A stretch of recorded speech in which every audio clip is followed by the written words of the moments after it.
네, 오늘 첫 번째 토론 주제는 정부 국민연금 개혁안입니다. 영상부터 보시겠습니다.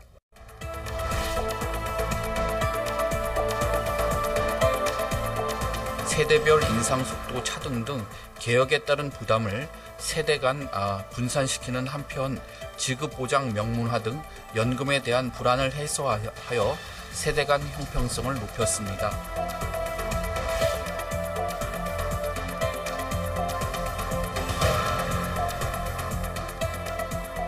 저희가 개개인의 가입 이력까지는 사실 고려하지는 못했고요. 과거에 높은 소득 대체율을 적용을 받았던 세대였느냐, 과거에 낮은 보험료를 냈었던 세대였느냐만 고려를 했던 거고요.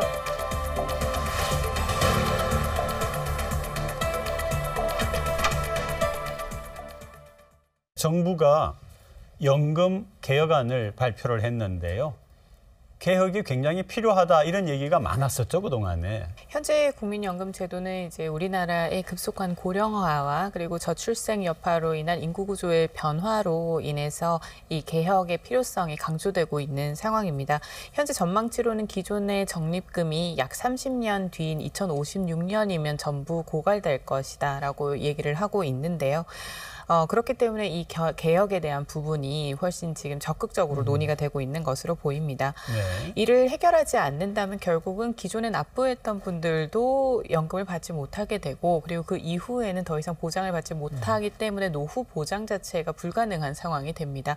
그래서 그 필요성이 강조가 되고 있는 것이기 때문에 이 지속 가능성과 그리고 재정 안전성 강화 거기에 더해서 최근 인구 구조뿐만 아니라 고용 환경과 일자리 형태가 변화하면서 국민연금 가입률 자체가 낮아지고 있는 이러한 부분들을 좀 총체적으로 다루기 위한 개혁안이라고 보시면 좋을 것 같습니다. 네, 굉장히 그 필요성이 입체적으로 이렇게 되어 있는 것 같습니다. 주요 내용이 뭡니까? 8월 29일 날 대통령 국민 담화를 통해 가지고 지금 국민연금의 구조적인 지금 개혁을 지금 좀 그 정부 측에서 먼저 제시를 한 그런 상황입니다. 주 내용은 이제 보험료율을 지금 현재 9%에서 13%로 지금 올리는 대신에 지금 그동안 소득 대체율이 지속적으로 감소를 해왔습니다. 88년도 처음 시작했을 땐 70% 이제 소득 대체율이었는데 네. 매년 한 0.5%씩 줄어들다가 지금은 42% 수준이고 2028년도가 되면 40%까지 떨어질 그런 그 예상이 되기 때문에 지금 이 42%의 소득 대체율을 그대로 유지를 하겠다. 그리고 지금 기금 수익 제고를 위한 이제 그런 정책들을 지금 해서 기금 이제 수익률을 높일 수 있는 그런 방안들을 제시를 하고 그리고 물가나 이제 인구 구조에 따른 이제 그 연금 소득이 이제 달리 적용이 될 수 있게끔 자동 조정 장치를 이제 도입을 하는 이런 내용이 주요 내용으로 볼 수가 있습니다. 인상을 하되 차등 적용을 한다 이런 얘기도 있고요. 또 세대 간 형평성도 고려를 한다 이런 얘기가 있는데 세대 간 형평성이라고 하는 게 오히려 세대 갈등을 지금 부추기는 측면도 있다 이런 얘기가 막 있어가지고 이 부분도 한번 좀 정리를 해보죠. 실질적으로 50대 같은 경우는 매년 1%씩 빠르게 인상을 해서 4년 후 13%를 내야 하는 상황이고요. 네. 20대 같은 경우는 매년 0.25%씩 올려서 16년에 걸쳐서 13%에 도달을 하게 되는 형태입니다. 사실 20대 같은 경우는 이제 초기 자산을 형성해야 하는 시기이고 그리고 초봉이나 연봉 자체가 높지 않은 상황이기 때문에 그러한 비율이 좀 적용이 된 것으로 보이고요.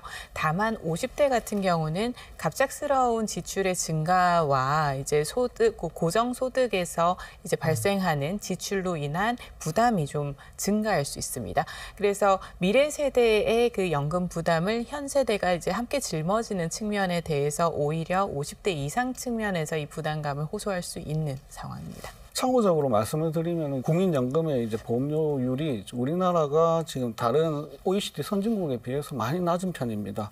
이런 재정 상황을 감안해서 지금 좀 더 현실화시켜서 지금 소득 대체율도 저희가 좀 더 높일 필요가 있고 그렇기 때문에 지금 인상에 대해서는 지난 21대 국회에서도 지난 3월 달에 국회 연금개혁 공론화위원회를 통해서 지금 이안 모두 다 이제 요율을 12%, 13%씩 인상을 하고 그리고 대체율도 50% 그리고 40%로 이렇게 인상을 하는 안을 발표한 상태인데 결국에 21대에서 그걸 정리하고 있지 못하고 이제 이런 연금 개혁안이 지금 수면 아래로 이제 가라앉았기 때문에 다시 이제 대국민 담화를 통해서 이번에 정부에서 이렇게 국회에 어떻게 보면은 먼저 이 이슈를 던졌다고 보시면 그러니까 이제 그 정부 입장에서는 국회 보고 속히 이 지난번에 못한 걸 논의를 해라 이런 얘기인가요 지금?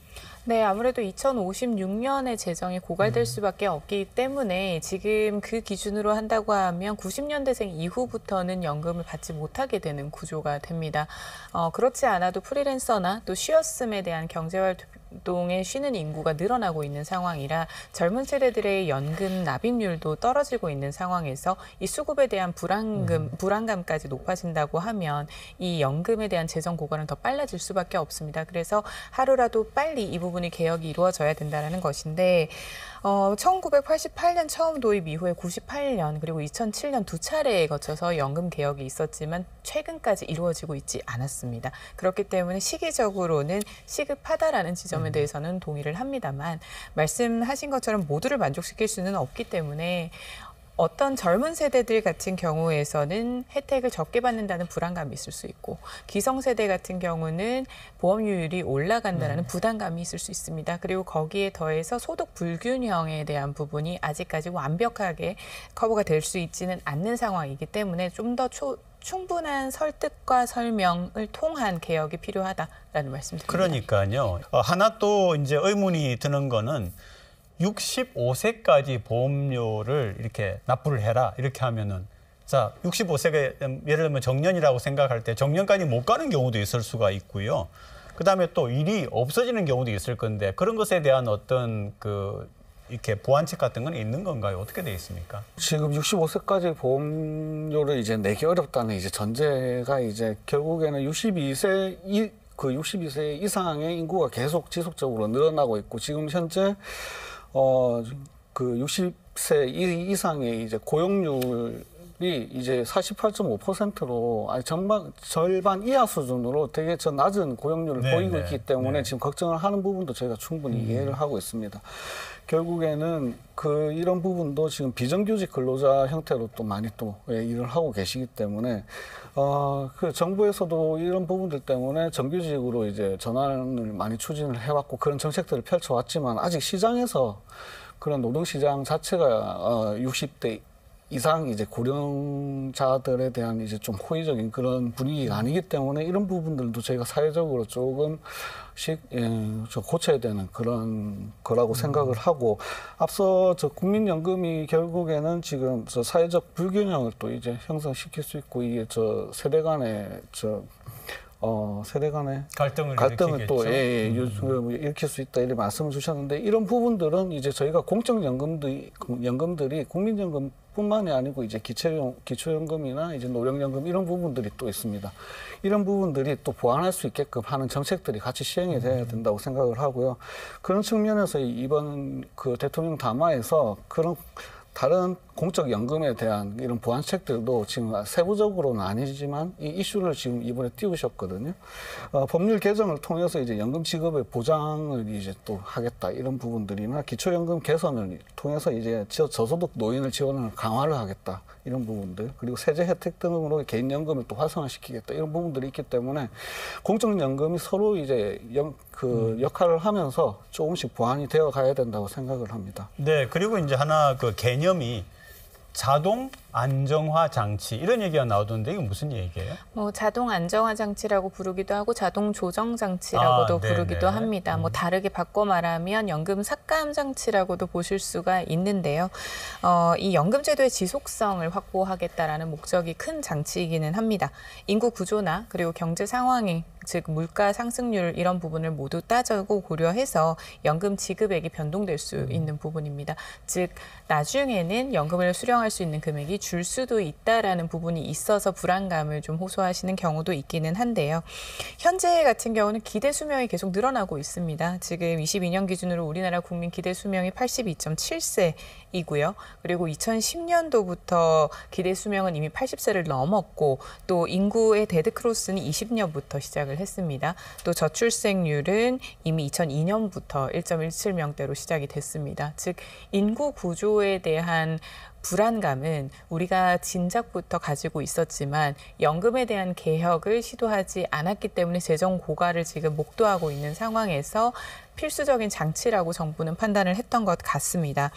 기대 수명은 늘어나서 연금 수령 인구는 늘어나는데 납부하는 인구는 자꾸 줄어들기 때문에 이 부분을 그래도 폭넓게 최대한 많은 분들이 노후 자산을 보장할 수 있게끔 하기 위해서 이 부분에 대한 내용이 나오고 있습니다. 일본 같은 경우는 2004년도부터 도입을 했고요. 스웨덴 같은 경우에서도 재정 안정성 차원에서 연금 부채가 수입보다 높을 경우에는 연금액을 좀 조정하는 그런 네. 형태로 진행하고 있습니다. 지금 아직은 아니잖아요. 그러니까 앞으로 합의도 필요하고 조율도 좀 필요할 것 같은데 보완이 가장 필요한 부분이 뭐다? 한두 가지씩만 짧게 좀 짚어주시죠. 연금 개혁이기는 합니다만 결과적으로 좀 총체적인 접근이 필요하다고 봅니다. 일자리 형태에 대한 부분도 많은 보장이 좀 필요하고요. 그리고 개혁을 함에 있어서 고용 환경에 대한 개선도 필요합니다. 고령층에게 이제 만 65세 이상까지도 부과를 하겠다라고 한다고 하면 결국은 정년 연장이나 그리고 공공 일자리뿐만이 아닌 노인 일자리도 많아져야 된다는 것이고요. 젊은 세대들 같은 경우는 지속해서 연금을 납입하게 하려면 그에 대한 지원 혜택과 그리고 그 부분을 독려할 수 있는 장려 혜택이 필요합니다. 그러기 위해서는 지금 최근에 늘어나고 있는 프리랜서나 그리고 아르바이트 근로자와 같은 분들도 이 연금을 낼 수 있고 보장받을 수 있도록 하는 지원 정책도 함께 고민을 해야 한다라고 생각합니다. 실질적으로 지금 가장 문제점이 지금 대두되고 있는 부분이 앞서 얘기 드린 이제 차등 보험료율 때문에 이제 세대 간 갈등을 부추길 수 있다 그런 문제점입니다. 결국에는 이번에 정부가 이제 이슈를 먼저 던졌지만 이 부분은 그동안 국회에서 앞서 말씀드린 국회 연금 개혁 공론화위원회를 통해 가지고 계속 시민들과 함께 이렇게 소통하던 그런 부분들이거든요. 결국에는 이런 합의를 하는 과정이 좀 길어지고 하루아침에 되는 부분이 아닌 거기 때문에 이번에도 22대 국회가 이제 시작했기 때문에 정부에서 오늘 띄운 걸 이제 국회 공론화위원회를 통해서 좀 더 논의를 되고 이번에 성과가 좀 있었으면 합니다. 그런 부분들을 통해 가지고 논의하는 과정에서 세대 간의 갈등이나 이런 것들을 푸는 것이 이번 연금 개혁안의 가장 중점적인 핵심이 되지 않을까 그렇게 생각을 합니다.